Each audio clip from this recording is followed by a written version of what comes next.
നമസ്കാരം. കഴിഞ്ഞ 8 വർഷത്തിലേറെ നീണ്ട നിയമ പോരാട്ടങ്ങൾക്കൊടുവിൽ നടിയെ ആക്രമിച്ച കേസിൽ നിർണായക വിധി ഇന്നാണ്. നടൻ ദിലീപ് 8ാം പ്രതിയായ കേസിൽ എറണാകുളം പ്രിൻസിപ്പൽ സെഷൻസ് കോടതി ജഡ്ജി ഹണി എം വർഗീസാണ് വിധി പറയുന്നത്. കൂട്ടബലാത്സംഗം, അതുപോലെ ക്രിമിനൽ ഗൂഢാലോചന, തെളിവ് നശിപ്പിക്കൽ അടക്കം പരമാവധി ജീവപര്യന്തം തടവ് ശിക്ഷ ലഭിക്കാവുന്ന കുറ്റങ്ങളാണ് ദിലീപ് ഉൾപ്പെടെയുള്ള പ്രതികൾക്കെതിരെ ചുമത്തിയിട്ടുള്ളത്. എന്തായാലും വിധി വരുന്നതിന് തൊട്ട് മുൻപ് തന്നെ ദിലീപ് ഏറെ അസ്വസ്ഥനായിട്ടാണ് പൊതുസ്ഥലങ്ങളിൽ കാണാൻ സാധിക്കുന്നത്. കഴിഞ്ഞ ദിവസം ദിലീപിന് രാത്രി ഉറങ്ങാൻ സാധിച്ചിട്ടുണ്ടാവില്ല എന്നതിന് വ്യക്തമാണ്. കാരണം നീണ്ട 8 വർഷമായി പോരാട്ടമാണ്. കഴിഞ്ഞ 8 വർഷമായി ദിലീപ് തന്നെ പലവട്ടം പറഞ്ഞിട്ടുണ്ട്, എൻ്റെ മനസ്സമാധാനം നഷ്ടപ്പെട്ട നാളുകളാണ് കഴിഞ്ഞു പോയതെന്ന്.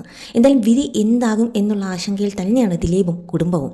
എന്ത് വന്നാലും കരുതിയിരിക്കാൻ കുടുംബത്തിനുൾപ്പെടെ ധൈര്യം കൊടുത്തിട്ടുണ്ടാവും ദിലീപ്. എന്തായാലും ദിലീപിൻ്റെ കുടുംബം ദിലീപിനൊപ്പം തന്നെയുണ്ട് എന്നതും ദിലീപിന് ആശ്വാസകരം തന്നെയാണ്. എന്നാലും വിധി എന്താകും എന്ന ആശങ്ക കുടുംബത്തിൽ ഉൾപ്പെടെയുള്ളവർക്ക് ഉണ്ട്. അത് നേരിടാനുള്ള ധൈര്യം അവർ തന്നെ കണ്ടെത്തേണ്ടതുണ്ട് എന്നൊക്കെയാണ് ദിലീപ് അവർക്ക് ആശ്വാസമായി ധൈര്യം പകർന്നു കൊടുക്കുന്നത്. നടിയെ ലൈംഗികമായി ആക്രമിച്ച് മൊബൈലിൽ ദൃശ്യങ്ങൾ പകർത്തിയ പൾസർ സുനിയാണ് കേസിലെ 1ാം പ്രതി. 2017 ഫെബ്രുവരി 17 നടി കൊച്ചിയിൽ ആക്രമിക്കപ്പെട്ടത്. നടിയെ ആക്രമിച്ച കേസിൽ എറണാകുളം പ്രിൻസിപ്പൽ സെഷൻസ് കോടതിയാണ് ഇന്ന് വിധി പറയുന്നത്. നടൻ ദിലീപ് അടക്കം 10 പ്രതികളാണ് കേസിൽ വിചാരണ നേരിട്ടത്. രാവിലെ 11 മണി മുതൽ കോടതി നടപടികൾ ആരംഭിക്കും.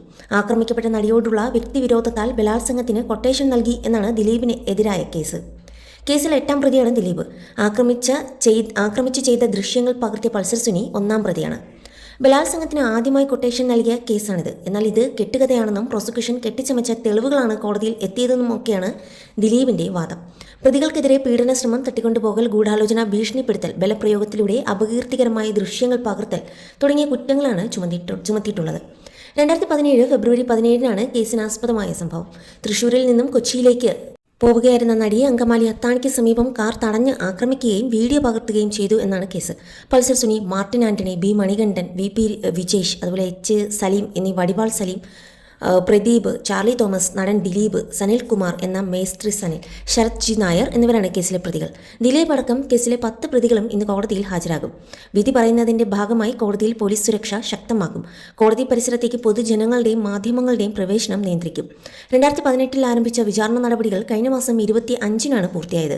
2020 ജനുവരി 6 1ാം പ്രതി പൾസർ സുനി, 8ാം പ്രതി നടൻ ദിലീപ് അടക്കമുള്ള 10 പ്രതികൾക്കെതിരെ വിചാരണ കോടതി കുറ്റം ചുമത്തുന്നത്. കൃത്യം നടന്ന് ഏകദേശം 3 വർഷം പിന്നിടുമ്പോൾ ജനുവരി 30 സാക്ഷി വിസ്താരം ആരംഭിച്ചു. അടച്ചിട്ട കോടതി മുറിയിലായിരുന്നു വിചാരണ നടപടികൾ. 261 സാക്ഷികളെയാണ് വിസ്തരിച്ചത്. ഇതിന് മാത്രം 438 ദിവസമെടുത്തു.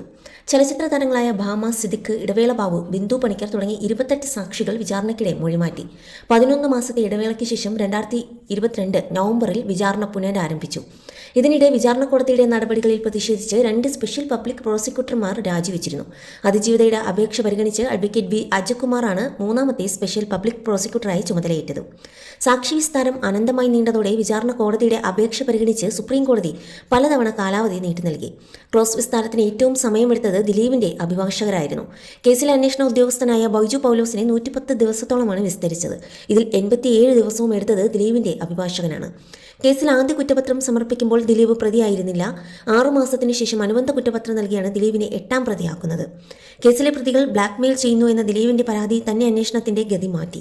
ദിലീപിന്റേതായിരുന്നു കൊട്ടേഷൻ എന്ന് വ്യക്തമാക്കുന്ന കത്ത് 1ാം പ്രതി പൾസർ സുനി സഹതടവുകാരനെ കൊണ്ട് എഴുതിച്ചിരുന്നു. പിന്നാലെ ദിലീപിന് ജയിലിൽ നിന്നും 1.5 കോടി ആവശ്യപ്പെട്ട് സുനിയുടെ സഹതടവുകാരൻ വിഷ്ണു സനലിന്റെ ഫോണ്. ഇതോടെ ദിലീപിന്റെ പരാതി DGPക്ക് മുന്നിലെത്തി. പരാതി എത്തി 2 മാസത്തിനു ശേഷം ജൂൺ 28 ദിലീപും സുഹൃത്തായ നാദൃഷയും ചോദ്യമുനയിലായത്.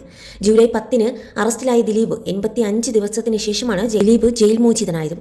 കേസിലെ 1ാം പ്രതി പൾസർ സുനി നടിയെ പീഡിപ്പിക്കുന്ന ദൃശ്യങ്ങളുടെ പകർപ്പ് ദിലീപിന്റെ കൈവശമുണ്ടെന്നും ദിലീപും സുനിയും തമ്മിൽ അടുത്ത ബന്ധമുണ്ടെന്നും സംവിധായകൻ ബാലചന്ദ്രകുമാർ വെളിപ്പെടുത്തുന്നത് 2022 ജനുവരി ആദ്യമായിരുന്നു. ദിലീപിനെതിരെ അന്വേഷണം നടത്തിയ 5 പോലീസ് ഉദ്യോഗസ്ഥരെ അപായപ്പെടുത്താൻ ഗൂഢാലോചന നടന്നെന്നും സംവിധായകൻ ബാലചന്ദ്രകുമാർ അന്ന് വെളിപ്പെടുത്തി. ഇതിന് പിന്നാലെ വിചാരണ നിർത്തിവെച്ച് കേസിൽ തുടരന്വേഷണം നടത്തി.